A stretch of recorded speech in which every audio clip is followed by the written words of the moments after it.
Okay, I'm gonna try to go over the tabletop part of the video a little faster because I wanna have more time for talking about the rod.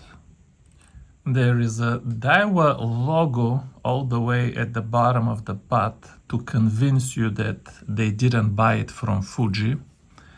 Then we have a cork butt that I sealed. I have a video about how I seal cork. We're not gonna spend time on that here. Then we have this section that says air. I like how it's not bright white because the black in this rod is too strong, glossy piano black, and I don't like that much contrast, so that's nice. Then we have more cork over here on the reel seat, sealed again. Then the actual reel seat, in the middle we have hardwood. Very hard, but very light. Beautiful wood. It's actually not that shiny in normal daylight. It's not shiny at all, but I have like 100,000 lumens on top of my head here so you guys can see better, but the wood is not that shiny. Actually, the handle, if I can put my hand here, from this end to here, it looks very nice to me. What I don't like is the very end of the reel seat here. This part, I don't know if it's aluminum, it feels metal to me. If it's plastic, I don't know what kind of plastic, but I'm betting that it's a very thin metal. But it's glossy piano black. Then we have these metal parts, gold parts on the bottom, and all in all, this piece here is a little bit too blingy for me. DAIWA, who is picking these things? This doesn't look Japanese taste to me. They might have consulted some American dinosaur who told them this is beautiful. Little bit too blingy. The rest of the rod is really not bad. Look at this. Not bad. Very pretty. But anyway, for what it's worth, this feels metal. This feels metal. This is hardwood. So when you put the reel here, it grabs it very strong. And this piece is kind of longer than the traditional. So all in all, despite the blingy appearance, it holds the reel pretty good. Also extremely comfortable. For huge hands like me, I hold it like this. I have space for my thumb. I have space for my palm. Extremely comfortable for large American hands. Here is the exact model that I'm reviewing. It's 7-foot ultralight. This one is one piece. I'll get back to that in like 10 minutes. You see the paint has a little bit of sparkle or metal flake for bling. Again, with all of these lights over the table, you can see it, but in real life, even from over here, it's very hard to see. Maybe a little bit, yeah, a little bit blingy there. Here are the other specs, 1 to 4 pound line. You can actually cast with this rod 0.5 gram, even less than 0.5 gram, very well. This rod, because of the solid tip, if you're one of these guys that are actually casting my Ecolite jigs, I use my Ecolite jigs only under a float. But if you are casting them, one thing that the solid tip is good for is casting very light jigs. So 0.5 gram will be no problem for this rod. No hook keeper, of course. I guess this is DAIWA's way of convincing you that this is a JDM rod. I personally think it's a bad idea to be selling a rod in United States without a hook keeper, but okay. Moving on, transitioning from the purple or red color to a more normal black color. The rod does seem to have a clear coat on top of the carbon, and I'm gonna show you the first guide over here. Okay, here is the first guide, as close as I can show it to you. Now, this is a pretty cheap guide, actually disappointingly cheap for a rod that sells for $200. But I must say, for a guide of this price category, it actually looks very nice. It looks like an expensive guide, but it's not. If you look at the frame of the guide, it's not chrome.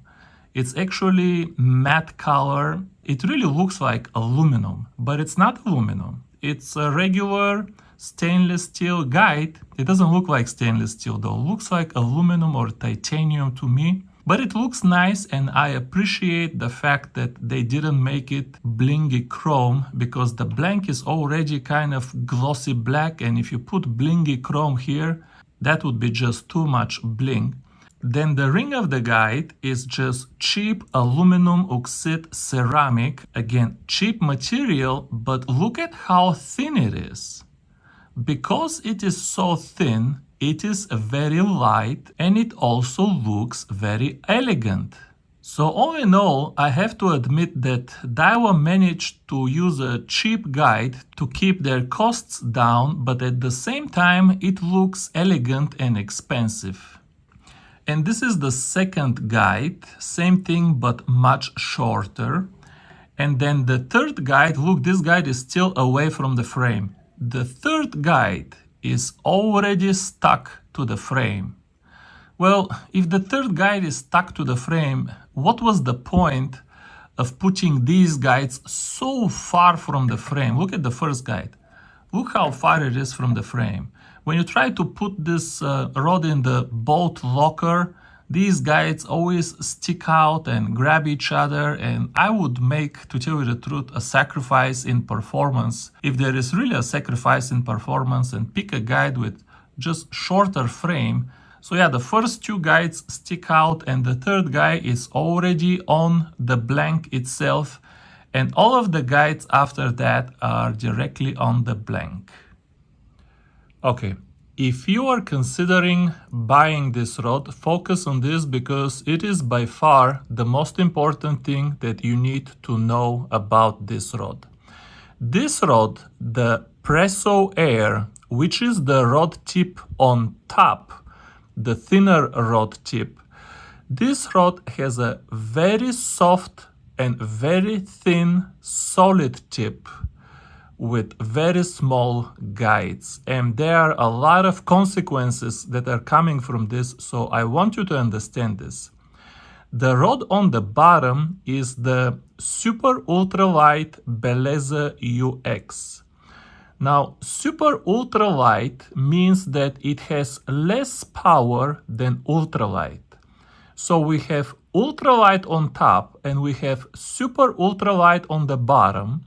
And yet, you don't have to be an engineer to see that the tip on the bottom is actually much firmer and much stiffer than the tip on the top. In other words, the tip on the bottom actually has more power than the tip on the top. For this reason, if you want to twitch a 2-gram jig, it is actually easier to twitch the jig with the rod on the bottom, because it has a firmer tip, because it has a thicker tubular tip.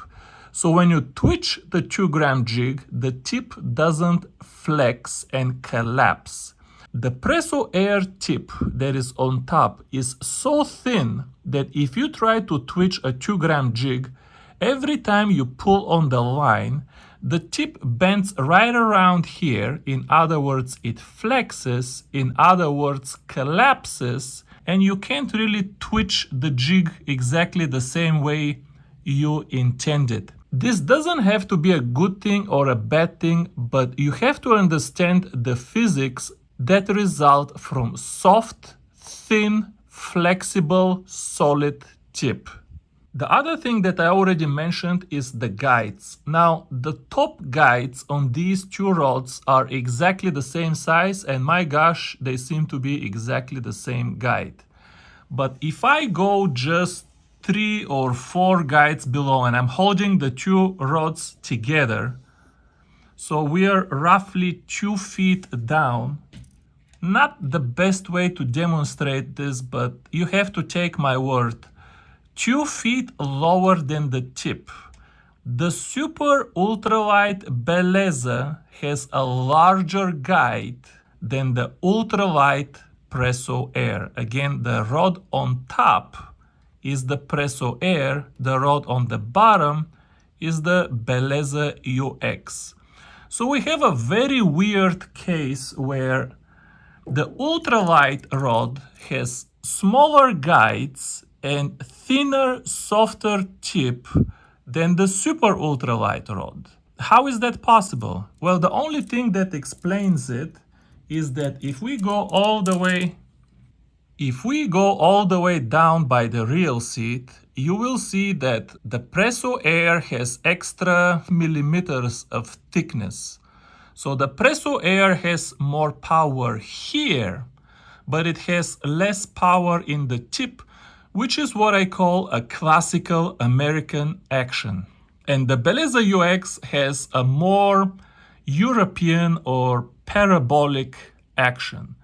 I'm not gonna say that one is better than the other because it depends on what you like, but I want you to be aware of what you are getting. Okay, now let's talk about the performance of this rod a little bit. The biggest strengths of this rod are the amazing balance and the super sharp tip.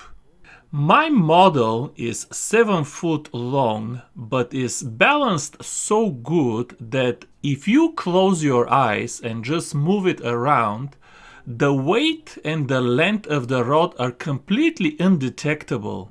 And the tip, folks, is every bit as sharp as the tip of a $300 Japanese prototype rod. It doesn't matter how hard you whip this rod on the cast, this rod will not wobble. The rod also transfers vibration with virtually no loss because of the small and rigid guides, the high carbon blank, and the very hard reel seat. Everything on this rod is just very hard and there is nothing that can absorb vibration.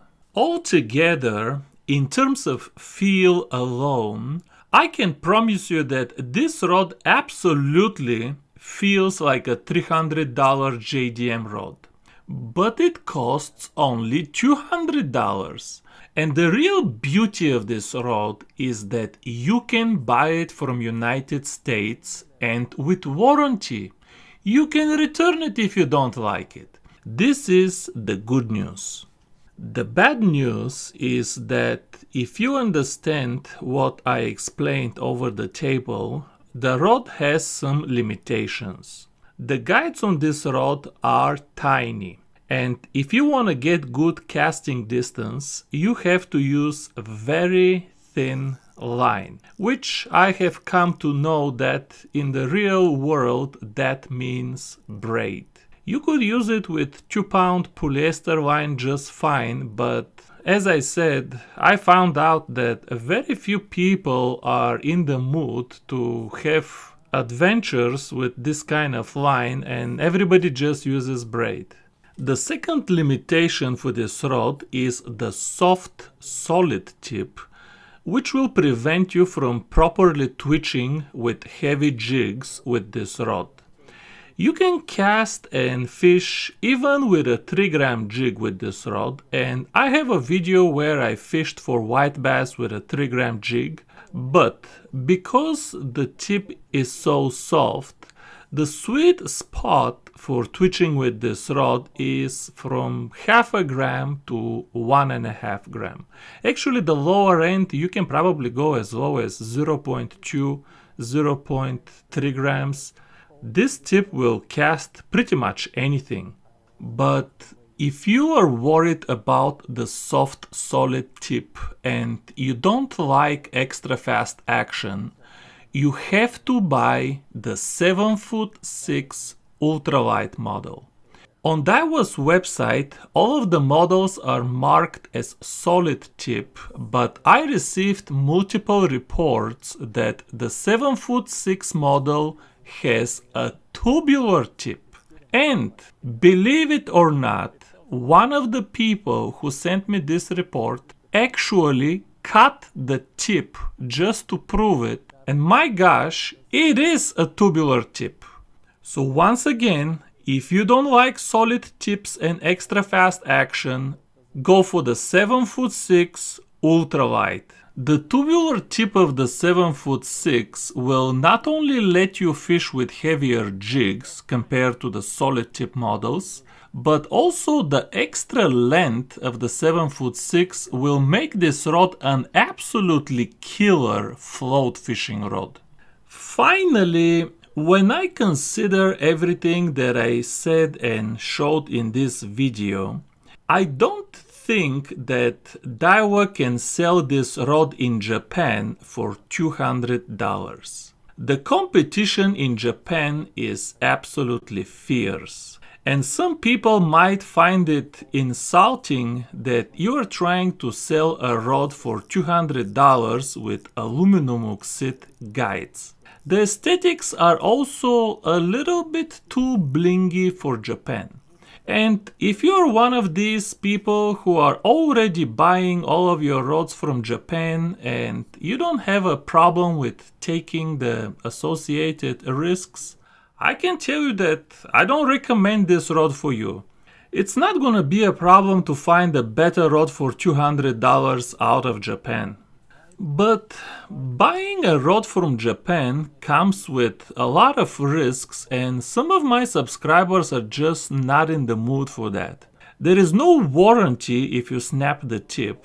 Returning it if you don't like the action is very difficult, and it will cost you a lot of money just to return it. And there are all kinds of issues with shipping and import duties. I just watched a video from a YouTuber called Tackle Junkie 81 who said in the video, and that's the title of the video, that he will never buy rods from Japan again. Go check that video if you want to hear a horrible story for shipping out of Japan. And once you decide that you want to buy your high-end rod from United States, then this rod will show up right on top of your list. What else you gonna buy from United States? A G. Loomis? A Kistler? A St. Croix? Tell me, what else you gonna buy from United States? I have over a dozen high-end JDM rods, and I can tell you that there is nothing else sold in United States that feels like a JDM rod in your hand. So if you're buying from here, watch this video again, make sure you're okay with the limitations, pick the right model, and go buy it with a peace of mind.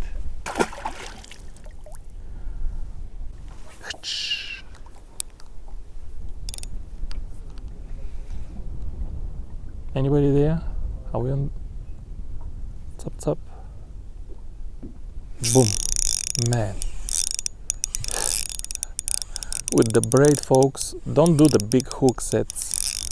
This thing is so stiff, you don't need a big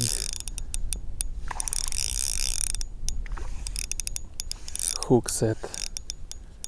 You don't need a big hook set with the braid. Insane with the main braid. Insane with the braid.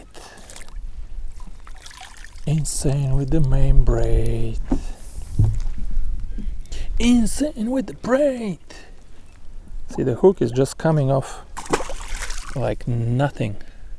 Them Japanese hooks are coming off like nothing. Insane with the main braid. Insane with the braid. He's insane with the braid. Boom. So close to the boat, and he's still cooperative. Look at this rod bended. Did you see? Let me bend it for a second. Did you see that? Very smooth. Freeze that frame. Freeze that frame and look at the curve. Very smooth. Progressive. I don't like the word progressive. It's kind of progressive. The higher you go, the higher up the blank, the more the bend accelerates. It changes the function. It accelerates. It doesn't get softer with the same rate. It gets softer at a higher rate.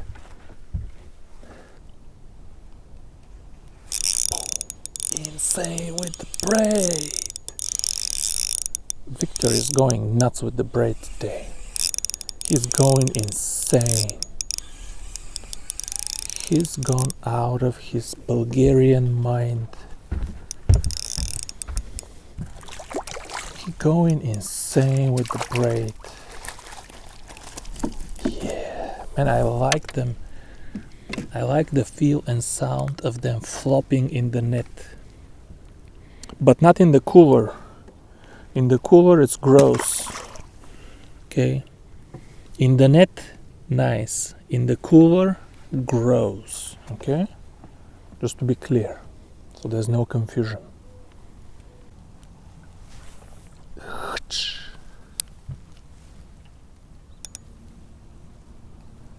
Insane with the membrane. Insane with it. Okay. Too much. Too much. I know. I admit that was a little too much. I tease you too much.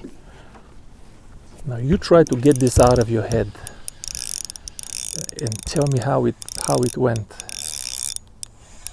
You guys are going insane with the braid, I gotta tell you. Fishing swim baits and 1 gram trout magnets with braid. There's no need for that, folks. There's no need for that. But I will say this.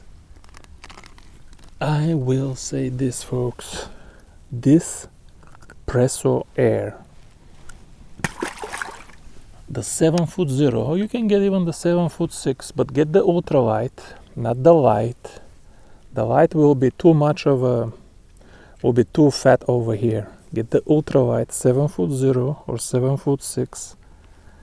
This Presso Air, folks, with 6-pound braid and 150 gram reel, it feels like the shit, if you allow me to say that just once. But it feels amazing. Don't get the Complex XR, even though if I close my eyes it felt amazing. Just balance, feel, resistance, drag, everything was perfect of this reel except the colors. But get the Soare XR. It's the same reel but will match this perfectly. The other reel, the Kestrel, the Casking Kestrel, that's right. Don't rub your eyes and ears. I said Casking. Casking Kestrel, some people are getting that reel crazy cheap, 135 grams. Since you're going to be fishing with braid anyway, put some 6-pound braid. Oh, it casts. It twitches, folks. So light and so sharp. I've been twitching with a float for I don't know how many years, folks, and I have never felt something so amazing. But that's the end of this video. We gotta get going. Thank you very much for watching, and I'll see you soon. Bye bye.